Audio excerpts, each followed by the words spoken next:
जैन दोस्तों, आज के इस वीडियो में हम जानेंगे कब्ज क्या होता है, इसका साइन एंड सिम्टम्स क्या होता है, कॉजेस क्या होते हैं और इसका ट्रीटमेंट क्या कर सकते हैं। तो पूरी जानकारी के लिए वीडियो के अंत तक जरूर बने रहें। दोस्तों, कब्ज होना आज के मौसम में, जैसे कि अभी मौसम चल रहा है विंटर का, तो सर्दियों के मौसम में पानी की कमी हो जाना, साथ ही डिहाइड्रेशन का हो जाना, जिसके कारण अभी यह समस्या आम हो चुकी है। तो अगर किसी को कब्ज हो रही है तो इसमें स्टूल पास करने में बहुत ज़्यादा लंबा इंटरवल हो जाता है या टाइम लगता है। इस प्रकार की अगर कोई समस्या आ रही हो जिसमें स्टूल हार्ड हो रहा है, स्टूल को पास करने में डिफिकल्टी आ रही है, तो इस प्रक्रिया को हम कॉन्स्टिपेशन कहते हैं। कॉन्स्टिपेशन की कॉजेस में देखें तो डिहाइड्रेशन होना, पानी की कमी हो जाना, साथ ही अगर किसी प्रकार की, जैसे मान लो टाइफाइड बुखार हो गया हो या फिर कोई भी वायरल इन्फेक्शन, बैक्टीरियल इन्फेक्शन हो गया हो जिसके कारण हम भोजन नहीं कर पा रहे हो, तो उससे भी यह समस्या हो सकती है। फल सब्जी आदि का कम सेवन करने से भी यह समस्या हो सकती है।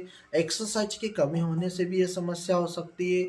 और अगर किसी प्रकार की हम लंबी बीमारी से ग्रसित है जिसके कारण हम भोजन को ग्रहण नहीं कर पा रहे हो और लंबा बेड रेस्ट हो रहा है, उससे भी कॉन्स्टिपेशन हो सकता है। कॉन्स्टिपेशन के कारण हमने निम्न सिम्टम्स देखने को मिलते हैं।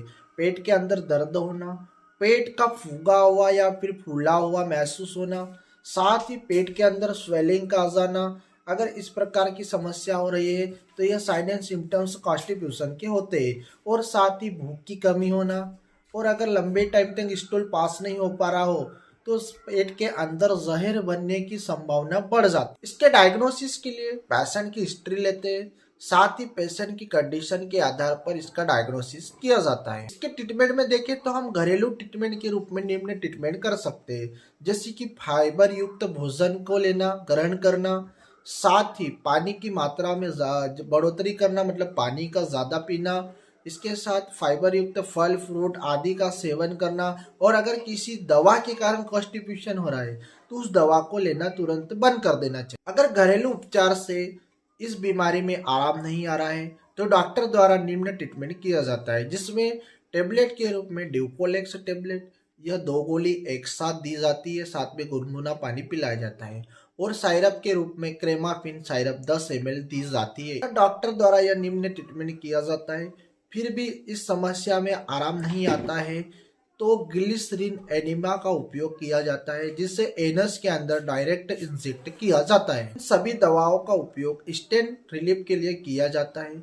अगर इसका इस्तेमाल लगातार किया जाता है तो म्यूकस लेयर में गैंग्लियन डिजनरेशन का होना संभव हो सकता है। अगर कॉन्स्टिपेशन निम्न दवाओं के उपचार के बाद भी वापस बार बार बन रहा है या फिर आदतन पड़ रही है तो इसके लिए आप इसाबुगोल का उपयोग कर सकते हैं।